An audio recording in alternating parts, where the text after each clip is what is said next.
Hello, we are live. Uh, I just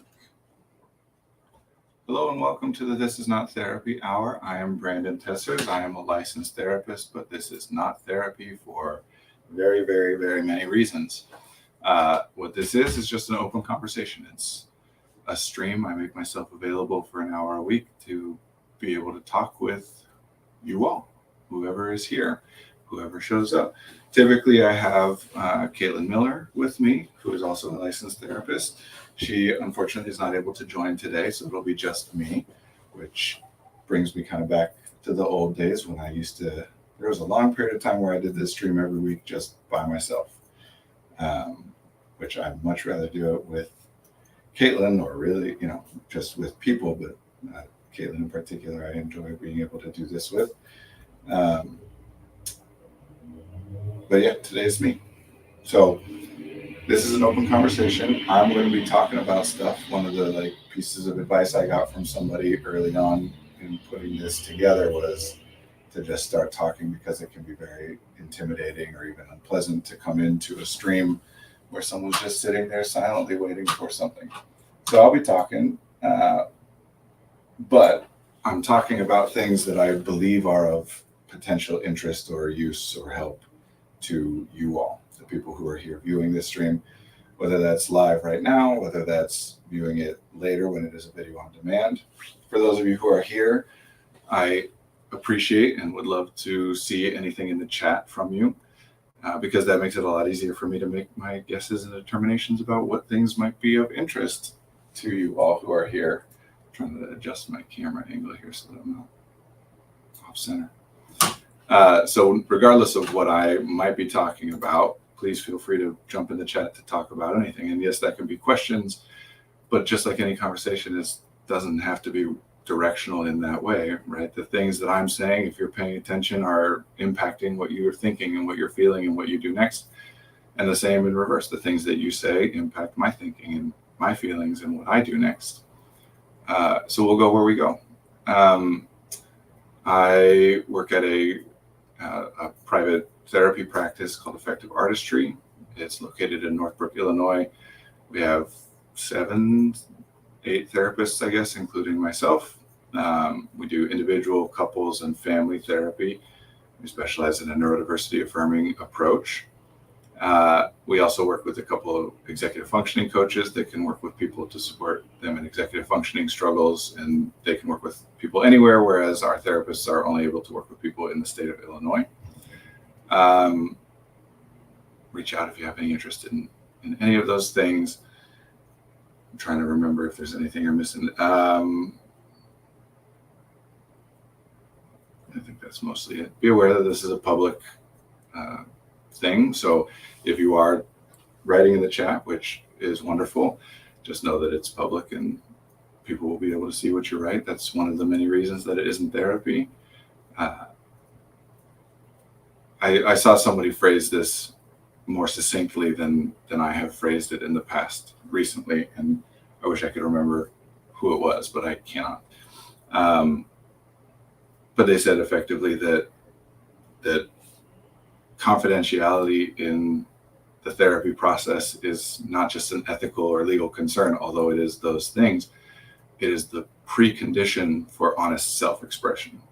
That in order for people to be able to really, that's the end of the quote as best I remember it. And not talking about things that I have talked about in the past, that in order for people to really feel comfortable exploring what they're thinking and what they're feeling out loud, saying things out loud, they can't be worried about those things potentially being repeated to somebody else, right? If you imagine talking to your best friend when it's just the two of you in the room about something, and then talking to that best friend when there's an additional third person in the room, it changes, right? There's an awareness of that additional person and what they might be thinking or how they might respond, and so there's kind of always this awareness to some extent, and it varies from person to person and context to context how present it is, but there's kind of always this awareness of what I am doing or saying could get around to people or could impact or be heard, and that affects what you say, even if you decide to push forward and say what's coming to you authentically in that moment, it takes additional effort to work through that. So I'm just saying that one of the many reasons that this is not therapy, even though there are some things that overlap with what might happen in certain kinds of therapy sessions, is that it is not confidential in any way, shape, or form. So keep that in mind. I'm not trying to scare anybody off, because really we have a lot of fun when we're chatting, and it's not that serious, and it's not like some big deal, but I don't want people putting private details out there. I think that's pretty much it for our typical opening up the stream, coming on board kind of spiel.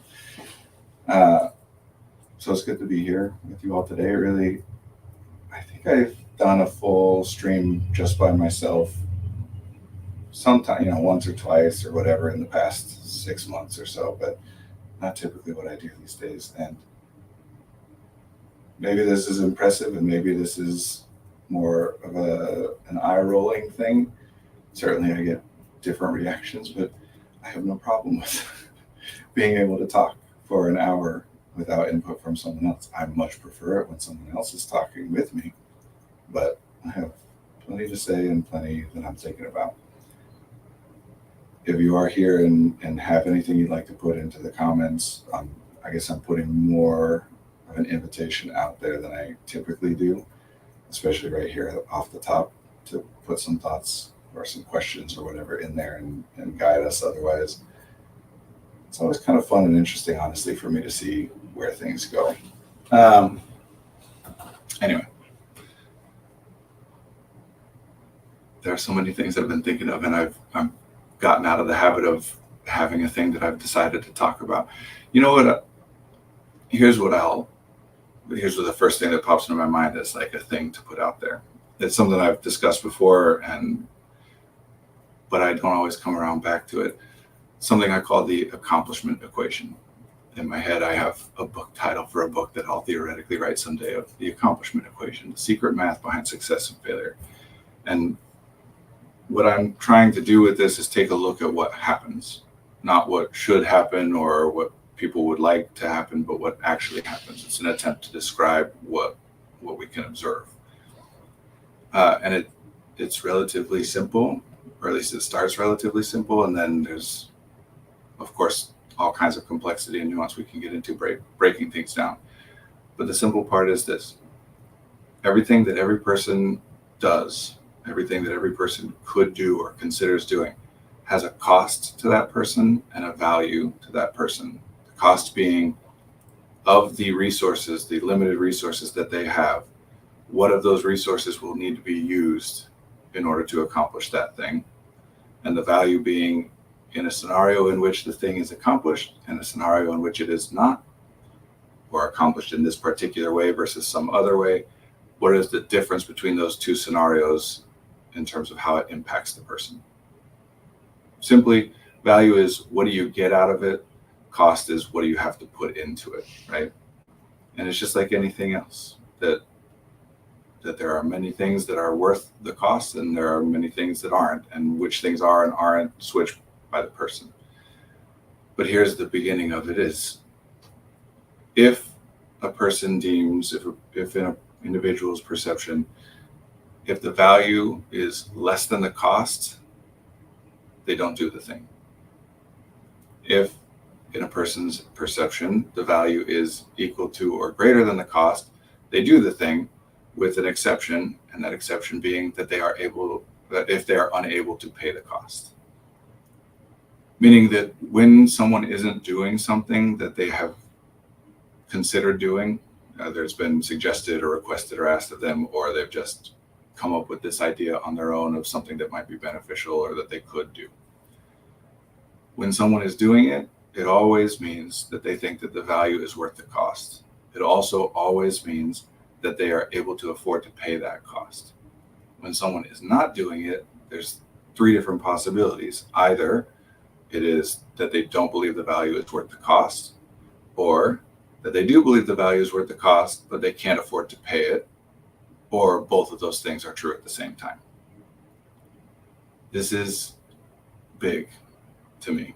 This is why I'm trying to get better and better at sharing this more briefly. Some I'm still working on, but also putting it out there as much as possible.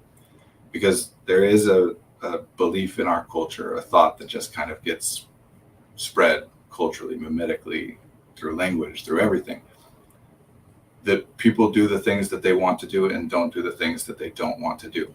And that therefore, if there's something you didn't do, then you just didn't want to do it.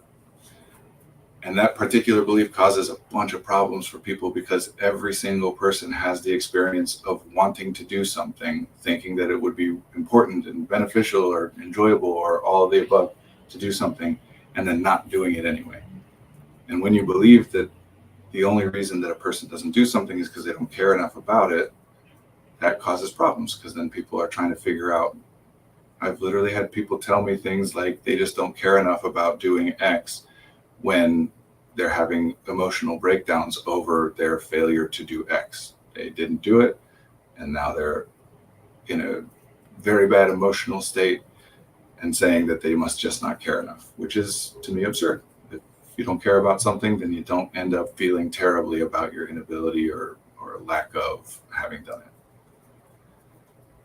Here's the metaphor that I use with people all the time when I'm trying to explain this. It's going to sound absurd. It's by design meant to sound absurd, but it is actually something that happens all the time. So, would you value $1 million? Do you believe that if you were to receive $1 million, that there would be something of value to that for you? It would change something in your life in some beneficial way? Yeah. Okay. You want $1 million? Would you like to have $1 million? Yes. Great. I will give you $1 million, 100% guaranteed. Just give me $2 million, and then I will give you $1 million. And all of a sudden, everybody doesn't want to do that anymore. And I can say, and even though it's absurd in this scenario, this is the stuff that is actually stated all the time. Well, what the hell? You said you wanted it, and here I am offering you. I'm telling you exactly how to get the thing that you said you wanted, and now you're not doing it. So are you just lazy? Are you lying? Did you not really want it? Or you just don't want it enough? You're not. It's absurd in this scenario because I've identified a cost that is very easy to compare to the value, right? That they're both money. So it's easy to go one to one. Where in reality, these scenarios are more where the cost is time, energy, attention, awareness, etc. And the value is something else, something externally observable. So people will say things like, I really want to get an A.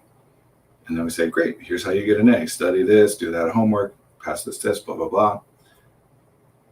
And then they don't do it. And then all the time, people are saying, well, you said you wanted it, but you're not willing to do the stuff necessary to get it, which is literally directly saying, you said you would value it, but now you are not paying the cost that is being asked of you to get that value. Valuing something is different from valuing it enough that it is worth paying the cost that you have to pay. I see a comment here. I was thinking about something similar this morning. I was thinking about how much effort it takes to resist doing something like going out to buy coffee when I'm at work. Resisting requires spoons that I'm actively using at work, and acquiring a treat replenishes spoons, and the costs only show up when I have to pay rent. I like that. That's a great scenario. Yeah, let's delve into this a little bit. Because yes, what you're talking about is something I would call a negative aim. A negative aim is when you are intending to lessen or remove something from your experience that is a part of your experience, or to keep something out of your experience that isn't currently a part of your experience. Meaning, I'm going to not go out and buy coffee when I'm at work. That's a negative aim. Tons, in fact, I would say the vast majority of the time when I start working with someone, and just generally the vast majority of the time when we're struggling with something that we're attempting to do, most of the time it's negative aims.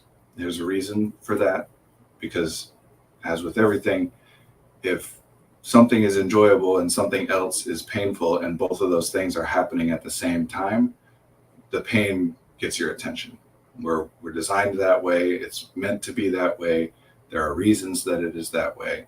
There are specific contexts in which it's not helpful. But yes, negative things get our attention first. So mostly what's happening is people are going along, living their lives, and everything's fine and whatever. until something happens that is painful, uncomfortable, problematic in some way. And that draws your attention. You say, crap, I got to fix that.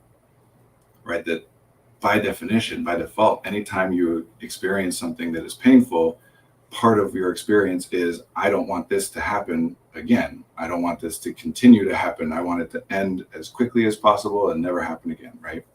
So negative aims are things that people come to just as a matter of living. They just happen because everybody has experiences that are difficult or painful or problematic.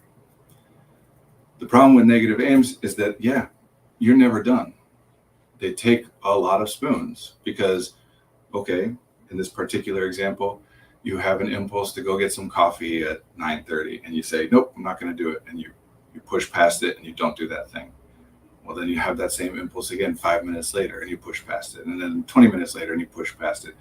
Not getting that coffee at 9:30 didn't accomplish the aim. You're not done. You, in this case, because you're identifying, I'm not going to go out to buy coffee when I'm at work, you will not accomplish the aim until the end of the workday. Unfortunately, with something like this, even if you do that for 1 day, 2 days, 3 days, 4 days, then on the 5th day you go do it, you did not accomplish the aim. So what's happening now is that anytime you go out to buy coffee, you're feeling as though you failed at something. So it takes more resources on the front end because it requires constant vigilance. And when you inevitably, sooner or later, in other words, if we look at addiction, that this happens a lot in people's struggles and processes with attempting to abstain from things to which they are addicted.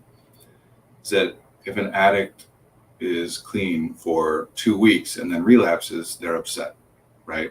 Or the people around them are upset. They were doing so good and I was doing so good and now I messed it up. If they're clean for 20 years and then they relapse, quite frequently they'll feel more upset than they did after 2 weeks, right? That what is wrong with me? Even after 20 years, I've been doing so good for so long, and I guess I'm still broken. Nothing will ever free me from this. If we zoom out for a little bit, the aim here is to refrain from whatever the addictive behavior is as much as possible. And going for 2 weeks without doing it is great. Going 20 years without doing it is way better. And yet we feel oftentimes we feel much worse about doing it after 20 years because the aim in that case isn't identified as being clean. The aim is don't do whatever the thing is that they're addicted to. So once it happens, it's a failure now. It gets looked at as a failure, which is in and of itself a painful experience. If you identify that you're going to do something, you set an intention to do something, and you fail at that, there is a tendency for people to then take that and put it into some kind of pattern, right? That we are all evaluating ourselves in some broad ways, looking at the course of our lives and making predictions into the future. And every time we fail at something, we say, well, I'm a person who fails at things. And so even if the thing we failed at is not problematic or whatever, we still treat it as though it is meaningful. It means that the rest of our lives will be worse just because we failed to do the thing we aimed at.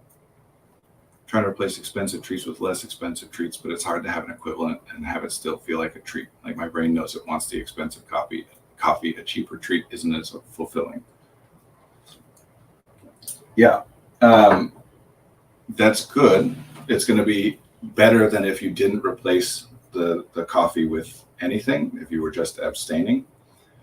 And I don't want to make this sound, I'm concerned that it might come across like what I'm saying is, oh, this is easy if you just trade something out. No, that's not the point. Negative aims are difficult. They can never, ever, ever be accomplished. You quit smoking, you don't smoke for 50 years. If you smoke on your deathbed, then you didn't, right? So we do want to shift into looking at, okay, let's do some kind of a replacement, right? In other words, if we can and when we can, the question of what do I want to be happening instead is a valuable one, because that's how you shift into positive aims, meaning aims where you're looking at things that you want more of in your life, or you want it to be in your life when it doesn't currently exist. What is it that you want, as opposed to what is it that you want to avoid or eliminate? Major difference here. It's not like woo-woo positive psychology. I shouldn't combine those two things. I don't mean to suggest that positive psychology is woo-woo. I mean, it's not about just being nice to yourself. There are categorical distinctions. A positive aim can be accomplished. If I'm aiming to do X and I do X, I'm done. I did it. I get the reward. There's actual, I hesitate to use this phrasing, but I'll use it for now. When you accomplish something that you intended to accomplish, dopamine is released, right? Like, it's called the reward chemical for a reason. It feels good to accomplish something that you have intended to accomplish. So positive aims are things that can be accomplished, and then you feel good in doing them. Negative aims are things that cannot be accomplished. So even if you feel good to some extent for having accomplished it thus far, there's still that worry about, okay, but I got to keep my eye on the ball. In fact, oftentimes when people start to feel good for having accomplished it, hey, I didn't drink any coffee at work today, that's great. There's this reflexive thing of like, whoa, don't get too excited, don't get too happy, because then you'll slip. No, I've still got to keep an eye on this, right? I have a tracker on my calendar for did not spend money on food treats today. So if I manage to not go out to buy a treat for one day, I accomplished a thing, which is good. But like I just said, here you are still thinking about it and talking about it, right? It's not done. You did accomplish it, but now you got to accomplish the same thing again tomorrow. So I'm not saying that this is not something to keep an eye on. Obviously it is. This is impactful in your life. You made what seems like it's, somewhat joking about it's only a problem when it comes time to pay rent. But obviously the implication here is that spending money on coffee is taking away from a budget of money that you would prefer to spend elsewhere. There's a concept in economics called opportunity cost, where cost is the cost of expending some resource rather than just being shorthanded as expending that resource. The true cost is giving up on the opportunity to be able to spend that resource in some other endeavor, right? That yes, if you pay $1, well, let's say if you pay $8 for a coffee, what does that coffee cost you? $8. But what value does $8 have to you? I'm not talking about like how money only has value because we agree that it does. I'm saying for you in your individual life in this particular context, what value does $8 have to you is that it is worth $8 worth of whatever you can put it toward. So by spending $8 on the coffee, what you're actually sacrificing is the opportunity to use that $8 in some other way. And that is way too complicated to actually think of in every moment, right? Like you can't make every purchasing decision based on like, well, what is every other possible way I could spend this money? Because there are, for all practical purposes, infinite ways. But what you can do is outside of the moment when you're spending, identifying what about buying this coffee is problematic, right? We've already identified that it is, or you wouldn't be paying attention to it. So you're already saying, I shouldn't do this. This is causing me a problem. Focus in specifically, what is the problem? The problem then is that I don't have enough money for X, Y, or Z, right? Whatever those things are. And now you've come to your positive aim. What you're actually aiming at is, I want to make sure that I can have X, Y, and Z. Those things can be accomplished, even in advance, right? Like if, for example, it's something like rent where you pay it on the first of the month and that's not for 3 more weeks. There are things that you can do. In fact, a lot of like budgeting and money management kind of advice falls under this category of lock boxes. That if my rent is $1,200, then I'm putting some money aside into this bucket that holds $1,200. And once that bucket is full, rent is taken care of, even if I'm not actually sending that money to pay rent for another 3 weeks. So you identify the things that you're trying to spend money on, that are valuable to spend money on, that you have had some problem being able to afford because you're identifying as having spent money on the coffee. And you aim at those things. Some of those things are things that you can get whenever you have the ability to get them. Some of those, like we just said, you're going to look at ways of partitioning money out and then having it be, or considering it to be untouchable once it hits a certain amount. But once you've identified those things and have set aside or spent the money, you're done. You accomplished it. Good job. Now you feel that reward, right? Like, even though it feels good to some extent to check that thing on your calendar at the end of the day that says, I didn't spend money on treats today. I bet it doesn't feel nearly as good as it does to say, hey, I paid my rent. Rent is taken care of. That bill is done. So you aim at taking care of those things. And then whatever's left over, you don't have to worry about, right? That once that stuff is taken care of, and just because very commonly the response to what I'm saying now will be someone saying, well, it would always be beneficial to save stuff or invest stuff or whatever. In that case, saving or investing, those things are part of the X, Y, and Z that you're identifying. I want to save X amount, whether that's a percentage or a raw number. That's one of the things that you take care of. And once that's taken care of, then the rest of it is yours to do with as you wish, right? Because at that point, whether you're spending $8 on a coffee or that same $8 on, I don't know, what's something else, like a Subway sandwich or whatever, doesn't so much matter because you've identified important stuff and taken care of it.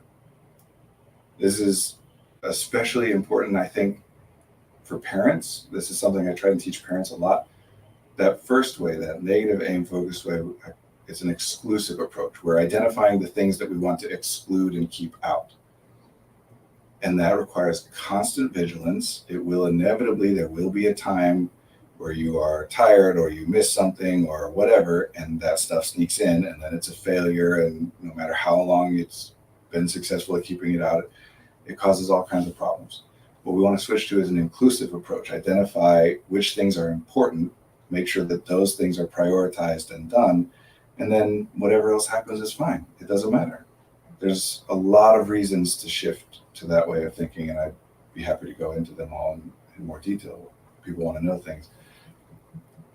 But here's a story that I heard from my father a long time ago. My father is he did sales trainings and like trained salespeople and motivational speaker and coach. And this story I learned from him is like kind of seems like a common story that's used in those kinds of things.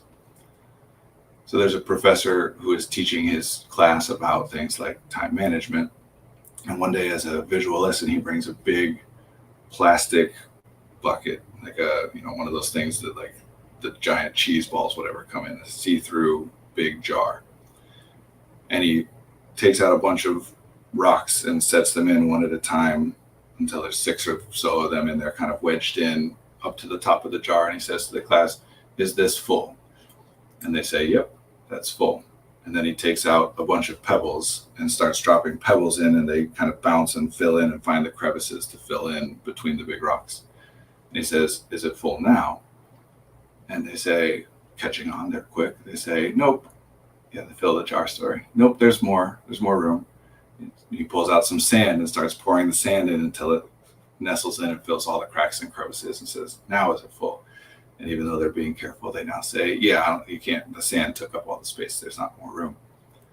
And then he pulls out some water and pours water in that fills even the gaps in the sand. It says, now is it full? And they say, yes. And finally he says, yes, now it's full.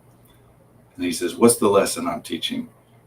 And one of the students raises their hand and says that no matter how full your schedule is, and no matter how full you think your schedule is, you can always fit something else in. And he says, no. What I'm trying to get across is you have to put the big rocks in first. Once you pour the pebbles in or the sand or the water, there's no room for the other stuff. But the unimportant stuff can be filled in later in the gaps left by the important stuff. This is what we're talking about. Inclusive approaches, positive aim approaches. Identify what you're trying to get, what you're trying to accomplish, and go after that stuff. And once you get that stuff in, the rest of it is empty space that can be filled by whatever, and you don't have to worry about it so much. You probably could fit some more molecules in between those things. I mean, given my limited understanding of Brownian motion, I think theoretically you can kind of fit an entire another jar full of stuff in the cracks between. Anyway. This is not how we are taught in our culture, for reasons related to some of the stuff I was saying about the accomplishment equation early on. What we're taught is what we discuss in our culture is that the default state for a human person is happiness and contentment. And that if you are not content, if you are not comfortable and happy, then something is going wrong. Something bad is happening. And the job then is to identify what is the bad thing that is happening and resolve that thing so that you can get back to being happy. That's the opposite of how it works. The default human state is not happiness. The default human state is death. If a human does nothing and nothing is done for them, they die. In order to just be alive, much less be happy, so many things have to be done. You have trillions of cells in your body, each of which have multiple moving pieces within them. And all of those cells and all of those pieces have to be doing stuff from a limited range of things in concert with others. That's just on the cellular level, right? One of the things that I recommend for people is that when you're using something like scales, right? 1 to 10, 0 to 10, you put the desirable thing on the high end because this comes from some neurolinguistic programming stuff. We associate higher numbers with the thing that we're trying to accomplish just as a matter of a rule, right? Like we can identify consciously that, no, in this case, I'm trying to get down, not up.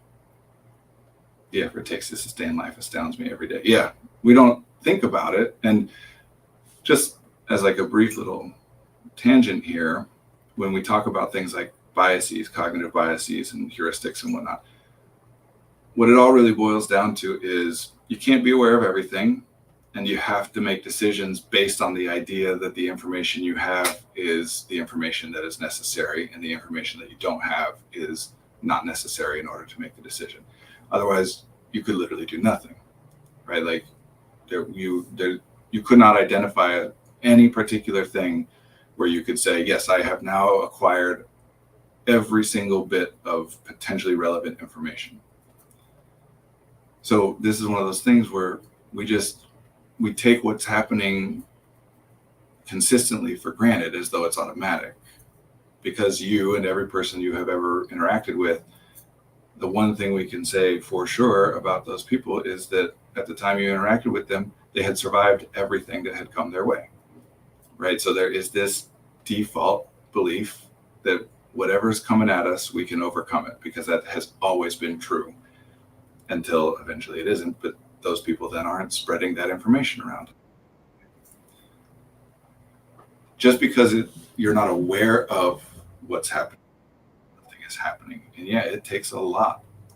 So this idea that everybody else out there is just rolling around happy and feels like they know everything and can conquer the universe and everything's going the way they want it to, and it's just me that's struggling with this thing, is ridiculous. And when I phrase it that way, it's clear to people that it's ridiculous. But when we phrase it in other ways, it doesn't become so clear anymore. A common example, like I was just talking about, is scaling, right? That will refer to things like tracking anxiety and I'm getting more anxious. I use the word escalating, right? I'm getting escalated, meaning that the anxiety is going up. And that establishes for us, in ways that we're not fully thinking through all the time, that what we want is to get back down to zero, baseline. Zero is baseline, zero is nothing. So if I'm getting escalated, something is going on. I just have to identify that thing and address it, and then I'll get back to baseline. But it's the opposite of that. That to be happy and content, you're up at a 10, and literally unknowable variables, like for practical purposes, infinite and unknowable variables will pull you off of that 10 and you'll dip down. If nothing else, as time passes, you'll need to eat and drink and use the bathroom and sleep, right? That no matter what other variables we're talking about, those things remain true. So a 10 is something you can only be at for a very short period of time, unless every single possible thing that might pull you down off of a 10 is able to be identified and addressed before it happens, which is impossible. But we can get pretty good at identifying things as they're happening and addressing them. There will always be something new that we didn't anticipate, or something that we can't address easily and quickly, that will sooner or later, right? Everyone is going to get exhausted or angry or sad or at some points. And it is important to remember that that's how it is, and that when that's happening, it doesn't mean that something which wasn't previously happening is now happening and that's what's making things worse. It's no, the things which were previously happening that made things better are not happening anymore. It's useful and important to be able to look at what are the things that cause problems. What are the things that are causing pain? That's great. Obviously, if we didn't look at that stuff, it'd be really problematic. We would not literally live for very long if we had no ability to feel pain.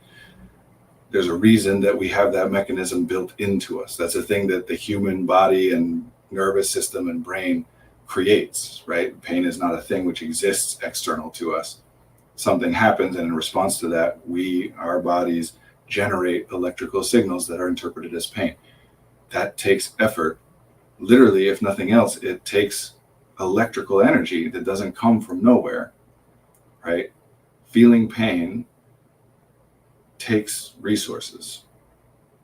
And like everything else, cognitive miser, like with everything else, we don't spend resources unless there's a reason to do so. Obviously, there's a reason to feel pain. It draws your attention to something that is worth paying attention to, theoretically. Of course, in reality, there's all kinds of times that we feel pain and we're already paying attention to the thing, or we feel pain and it's not a thing that needs to be paid attention to, because that's something that has evolved into our bodies, and those things change very slowly, right? Like changing pain responses is a lot more involved than changing what things make you sad, make you emotional pain and discomfort. We can change that more easily, not perfectly, but more easily.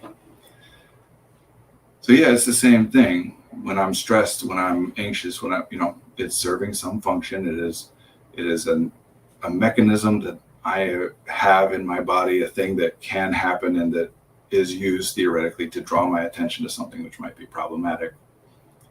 That's important. And it's just helpful, like with the biases, cognitive biases, there's not a way around them. The point of identifying cognitive biases is not to say, once you become aware of these things, you'll never do them. It is literally impossible. That's not a thing that can be done. You have to be making, again, for practical purposes, infinite assumptions at any given moment. Right now, we are all assuming that gravity will continue to operate as it has operated for the next 30 seconds. And I can say that not because we were all consciously thinking of it, obviously we weren't, but because if we were considering that that might not be the case, we would be doing different things than what we're doing. So at any given moment, you're making infinite assumptions. That's not something you can work around. But once you identify these tendencies and these biases, it does help then when you're able to do some analysis and keep that in mind, right? Like the fact that we are more likely to notice negative things and focus on those things is not something you can change, but you can be aware of it.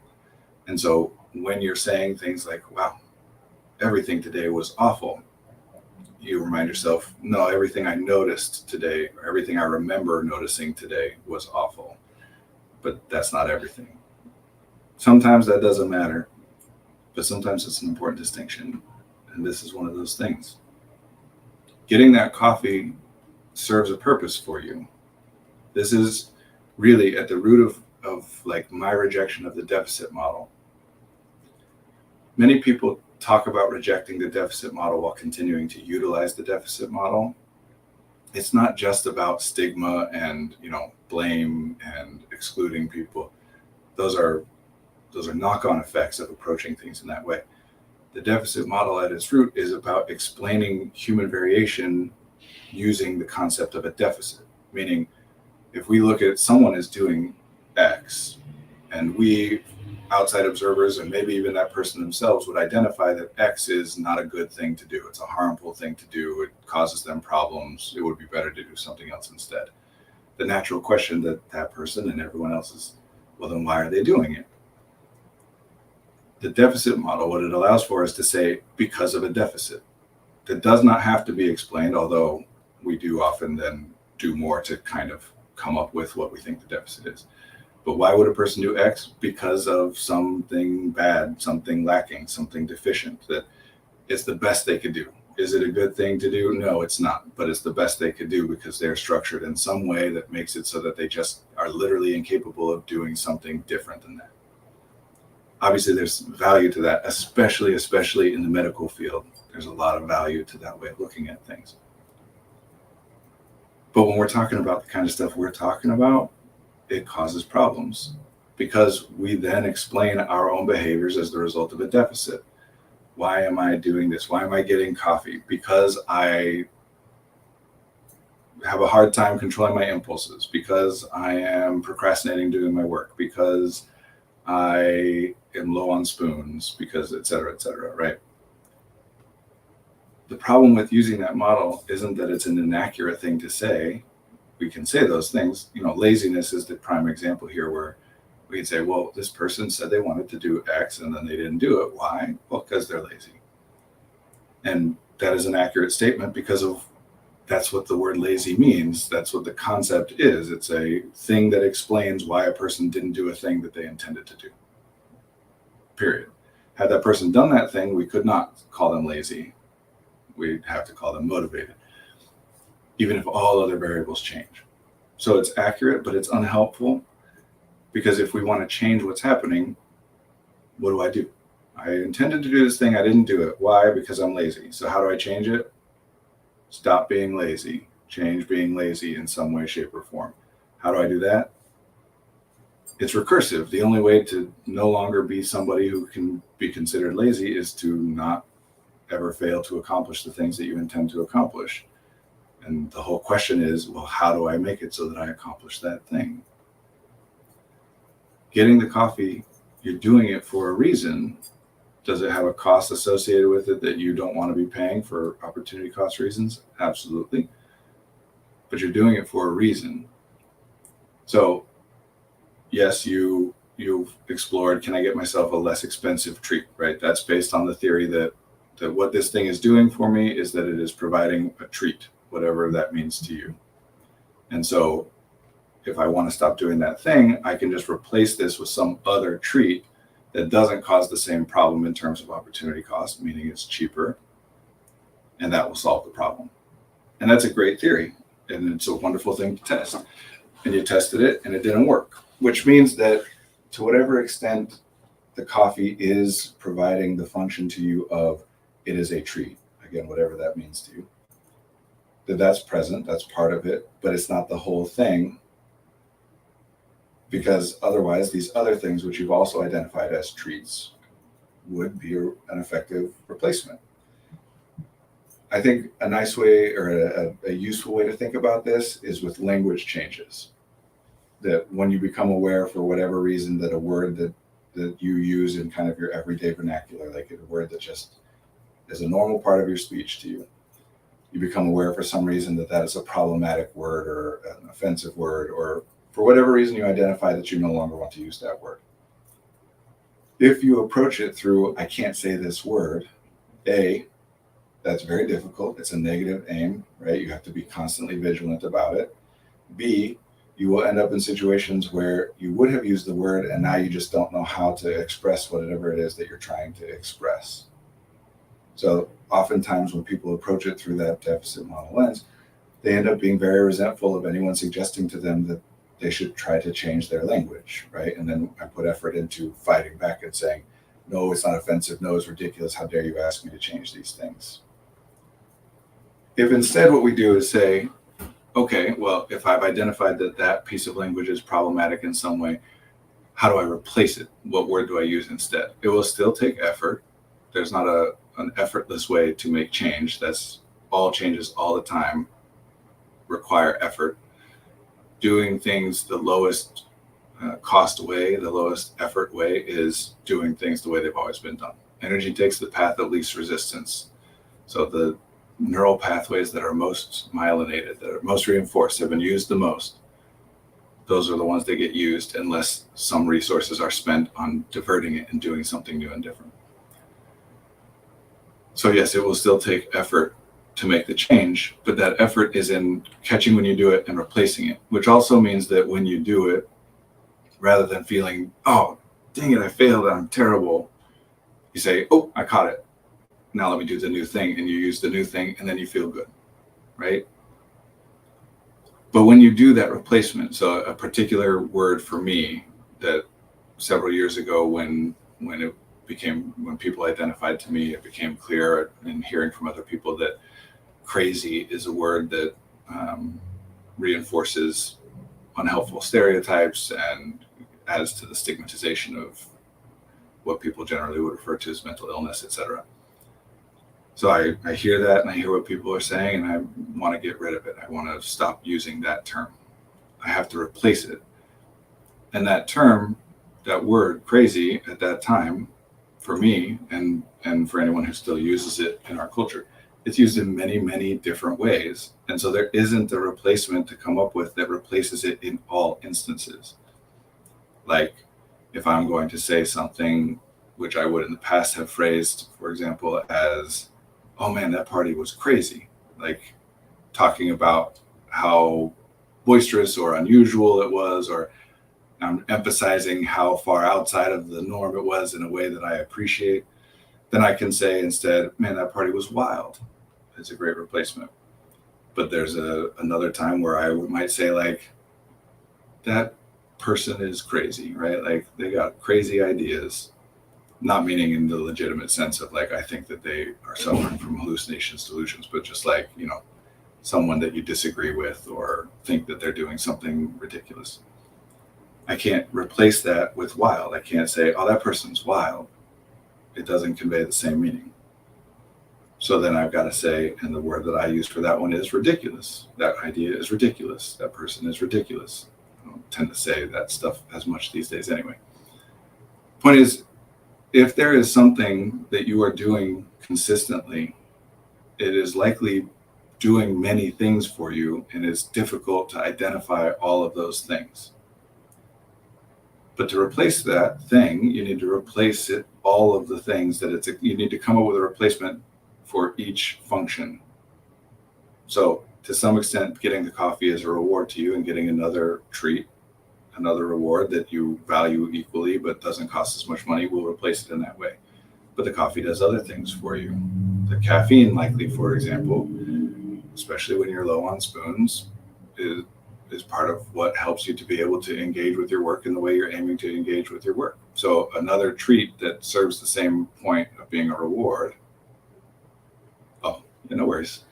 Another treat that serves the same purpose of being a reward will replace the coffee in that sense, but it won't replace the coffee in the sense of it's giving you caffeine, which enables you to do whatever it is that you're attempting to, what you would think of as focusing more or whatever it is, right? Also, stepping away from your desk and taking the trip down to the place to go and get the thing is likely a break for you. And so if the replacement reward also involves a similar kind of a break, then that might cover that same function as well. If not, if it's something that you like order online at your desk, then it's not covering that same function.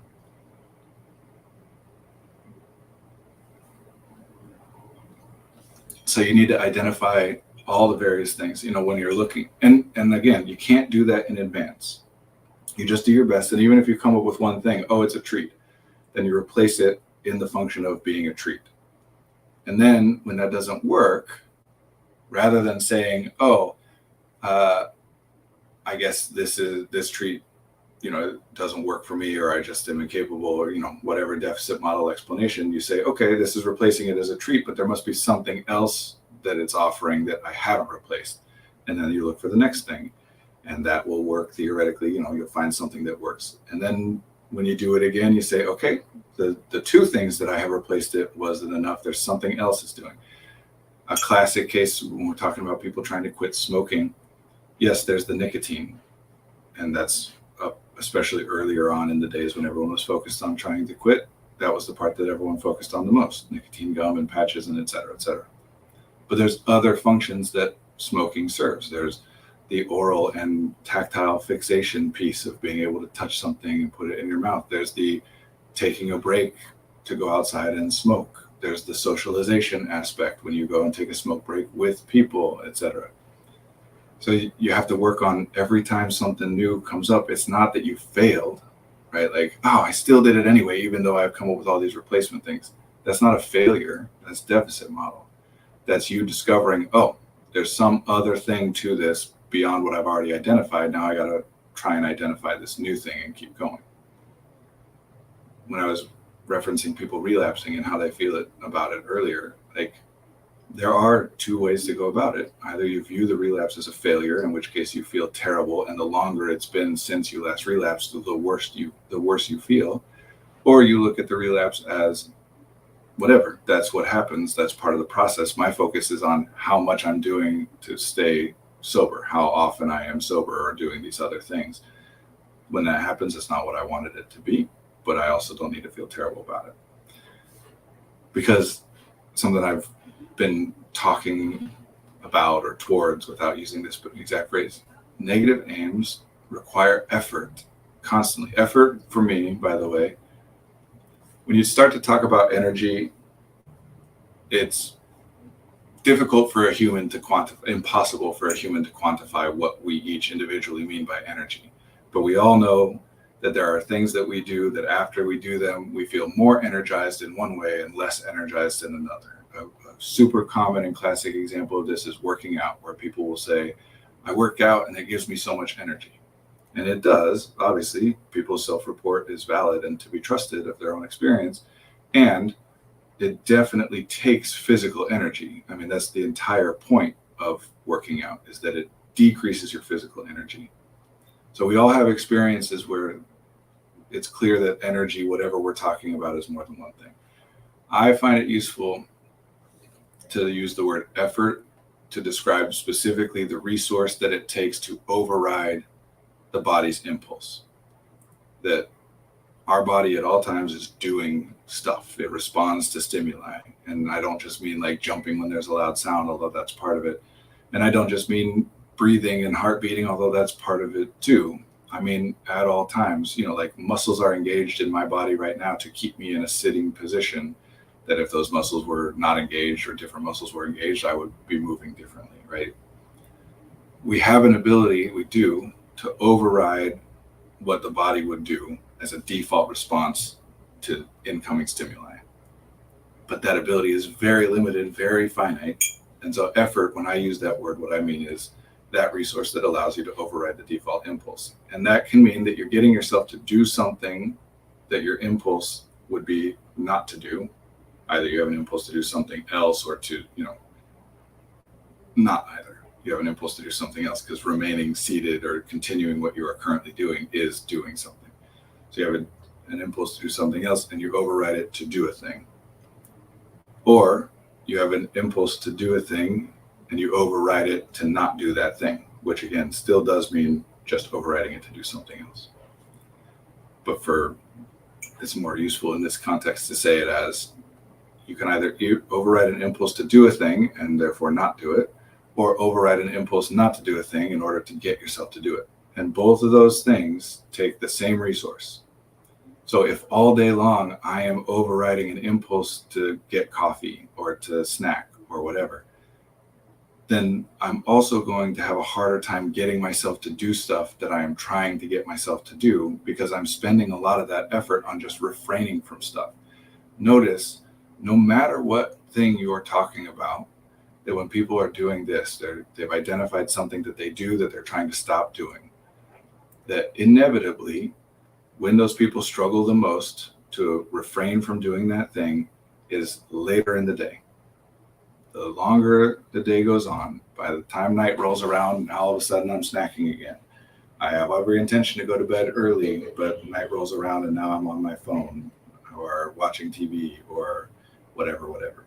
We have the most ability to override our impulses earlier in our day, and that's not a clock time thing. That's as compared to when we wake up and how rested we are. And it diminishes over the course of the day. In other words, it costs you spoons to not go get the coffee. And like you identified, getting the coffee gives you some spoons. But getting the coffee when you have identified that you shouldn't be getting the coffee and you're trying not to get the coffee replenishes fewer spoons for you than it used to when you were getting the coffee without feeling like it was something you shouldn't do. Wish there was a park or something nearby, so the walk to the park could be the treat. It would make it easier to get out and walk. part of, and unfortunately I got to get going here in a minute, but part of what, you don't necessarily mean this, right? Like language and whatever. And if you and I were talking face to face, I'd ask questions and get more clarity. But part of what's implied by referring to something as a treat is that you're operating through the lens of what's called operant conditioning, which is reward and punishment, right? Operant conditioning means we're trying to modify somebody, some dog, like some entity's behavior by, if they do a thing we want them to do after the fact, we reinforce that by giving a reward, which can be a positive reinforcement, here's something that you like, or a negative reinforcement, we're taking away something you don't like. Those are both rewards. On the other hand, if they do something that we don't want them to do, after they do it, we punish them, either by giving them something they don't want or taking away something that they do want. Calling something a treat is generally referring to it as a reward, right? That I've earned this. I did something that allowed me to be rewarded in this way, which is fine. But one particular thing that comes up over and over and over is when we identify rest as a reward, which is a terribly problematic way to look at something. If you identify rest as a reward and therefore think that you're only allowed to have it after a behavior which you are attempting to reinforce, you do something that you think is good and therefore you are now allowed to have the reward in order to reinforce that behavior, you are going to get stuck, period. Not every single time, but you will eventually get stuck because you'll get to a point where you don't have the capacity to pay the cost. You don't have the resources available to pay the cost required in order to accomplish the thing. But you also won't allow yourself to go do the things necessary to recover the costs so that you are able to pay it and afford it. This is a prime example of accomplishment equation stuff. It is a very common thing for people to think, I'm going to reward myself. I need to earn this thing. And that's fine. Rewards and punishments work. But if you consider rest a reward, that is going to cause problems. So taking a break to go outside for a walk is not something that you should have to earn. Even if that works out for you, even if it works out most of the time, and I doubt that it does, but I'm sure it works sometimes, there are times where it's awful. Because again, it's deficit model. You're looking at you taking a break as a failure. If it's a reward, that's fine. But if it's not a reward, then you're doing something you shouldn't be doing. Shorthand for something that makes me feel better. It's less something I need to earn and more something I look for when I'm out of energy. That's great.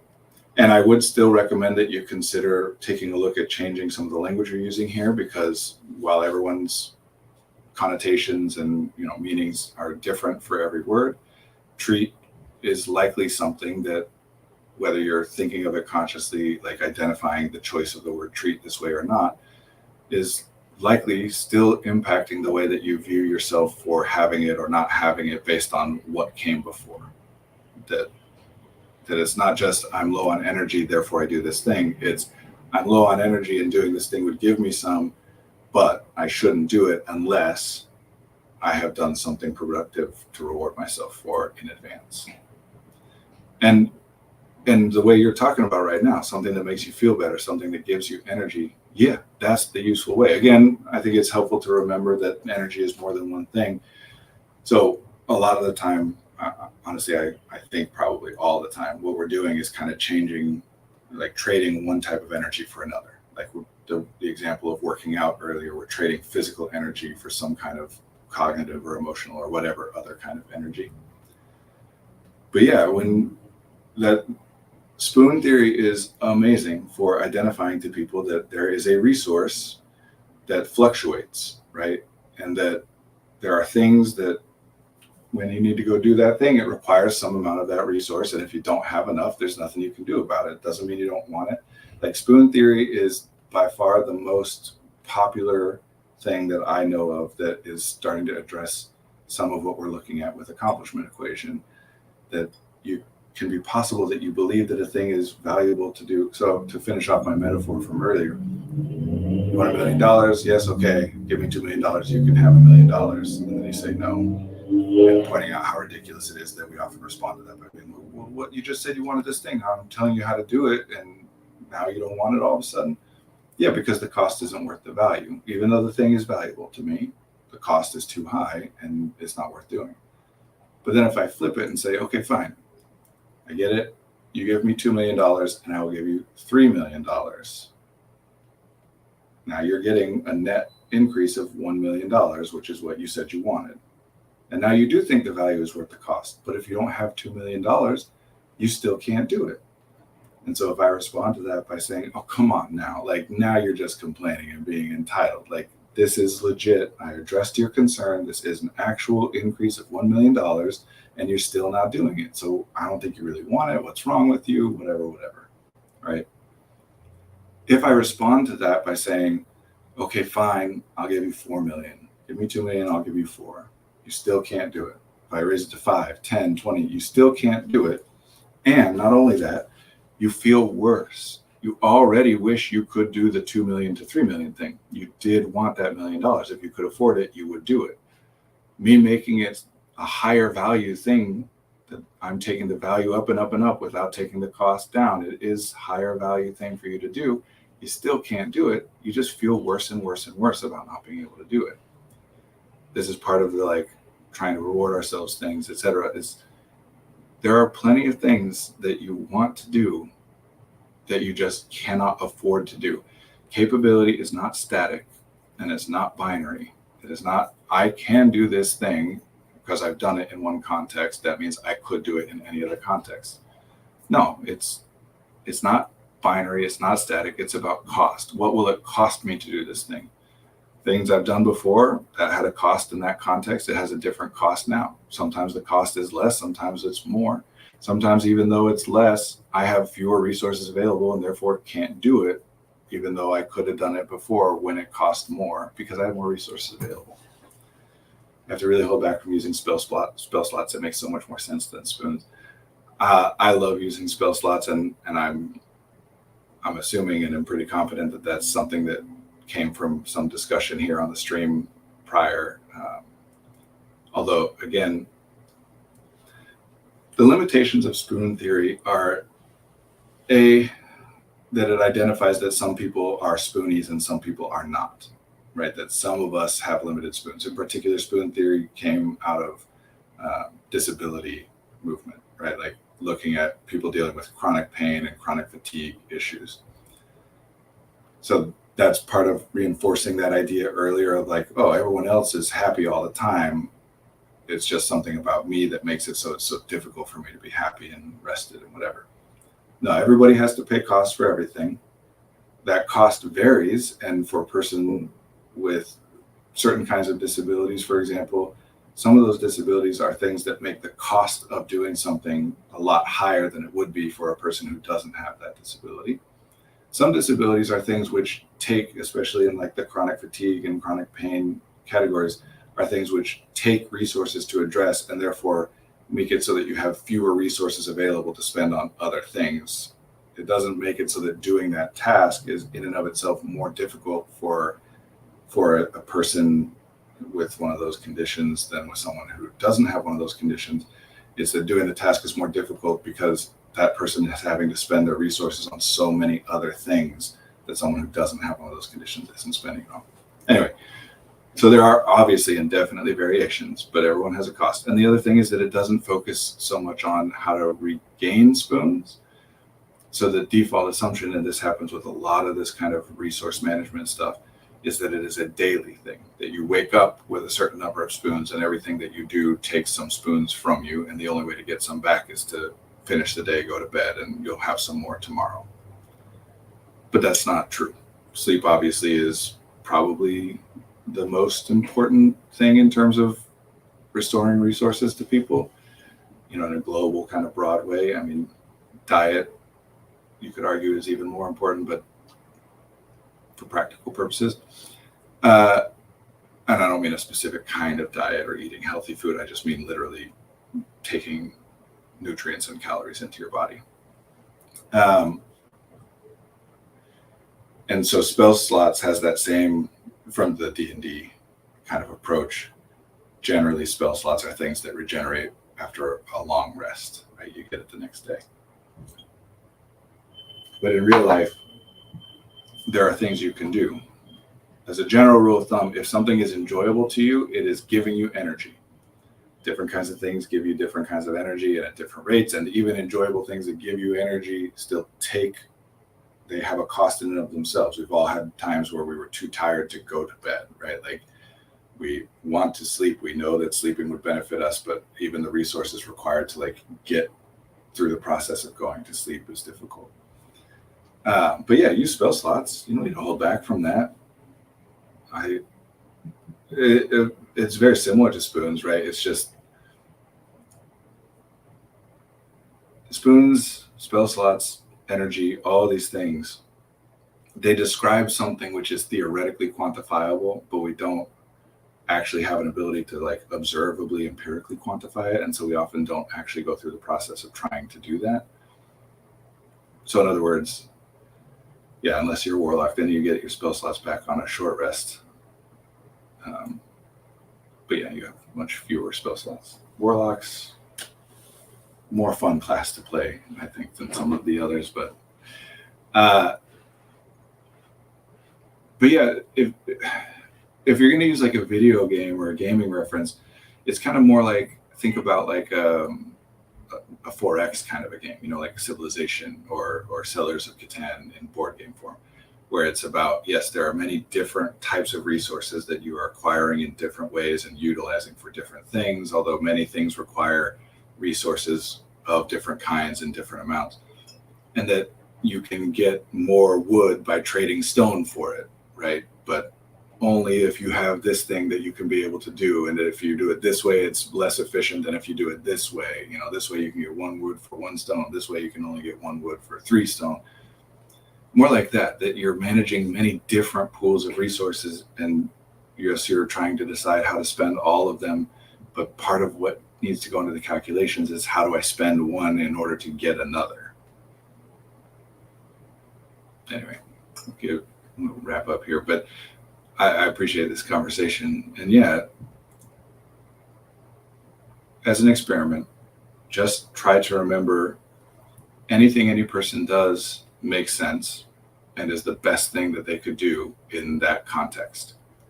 And yes, that context includes what ideas they have. There are many times where if I had the idea in that context at that time to do something different, there would have been better thing to do. I just didn't have that idea. I wasn't aware of that option, didn't think of it, whatever. So if you're doing something, there's a reason it's doing something for you. It is never, ever because of a deficit. You're not doing it because you are bad at doing something better. You're doing it because it is doing something for you. It doesn't mean that everything you're doing is okay and doesn't cause problems. But when you want to make a change, just assume, okay, there's something of value here for me. And if I want to stop doing this thing because the cost is higher than I want it to be, then I have to identify some other way to get that value. Just experiment with that. And when you identify some other way to get that value, like a replacement treat, and that works sometimes, great, that means you hit on something. And then when it doesn't work and you go do the other thing again, get the coffee again, just know, okay, there's some other value. I identified the treat thing and took care of that as a replacement, but now there's some other value that it's providing me. And if I don't want to do that, I got to find some other thing to replace that value. And you'll know when you've replaced all the value that it provides to you when you're no longer doing the thing. This puts your focus where we want it to be, on how to get the things in your life that you want, right? Like, okay, the coffee does X, Y, and Z for me. Obviously, X, Y, and Z are things that are important, beneficial to me, but I don't want to do it the coffee way. Rather than abstaining and just giving up on X, Y, and Z, I say, well, what are the other ways I can get X, Y, and Z where those things are also things that are enjoyable and beneficial to me, not just for the outcome I get, but because they in and of themselves are important. It's kind of like the whole, if you love what you do, you never work a day in your life phrase in our culture. Is, if you can identify a way to be able to do something that you enjoy and is sustainable, and it also accomplishes the function of getting you money in the way that your job would, then yeah, do that, right? It's not always possible. Like, things have costs. We have to pay costs to get things to get the value. But that's where we want our focus to be, is on what do I want my life to be more like, not what do I want my life to be less like. It's not bad to focus on that. We all do that by just default. Automatically, we all think, I don't want this. I want to avoid that. I don't want that to happen again. I want this to stop. You're not bad for doing any of that. That stuff happens automatically and inevitably. You cannot not do those things. The part that is optional is to identify what things you don't currently have that you do want. That doesn't happen automatically. So that part does need to have some effort put toward it, or it doesn't happen. And sometimes you can't afford the effort, and that's fine. But the goal is to get to a place where you can do that. We're always trying to figure out what's the next step to move forward and make things better, not less bad. Even though a lot of the time those are just different words to put on the same thing. Words have power and they influence things, and we want to focus on, how do I make things better? I can want things to be different than they currently are without that meaning that how things currently are is bad and I should feel bad about it. In fact, feeling bad is costly. It doesn't help you. Feeling bad about something, that's one of the core problematic beliefs in our culture, is if you feel bad enough about something, you'll do it. That's not true, not at all. The worst that people can feel ends up in a place with them doing nothing except being in bed all day and being miserable. It's awful. It does not get you to do stuff. Being stressed, being anxious, feeling guilty, feeling pressure, that doesn't make things easier. It makes it harder. Being excited, being joyful, being happy, that makes things easier because it gives you energy instead of taking it. Again, not always possible. I'm not trying to say people should walk around that way all the time. That's what we're all aiming at, but not actually possible. Just aim at what you want to aim at. Look at what you're trying to hit and aim for that, not what you're trying to avoid and aim away from that, Anyway, way over. Gotta go. This was fun. Thank you, Bass Insider, for chatting with me in the chat. I appreciate it. Much more fun than being by myself. Good to be with you all. I'll see you next week, same time. Bye.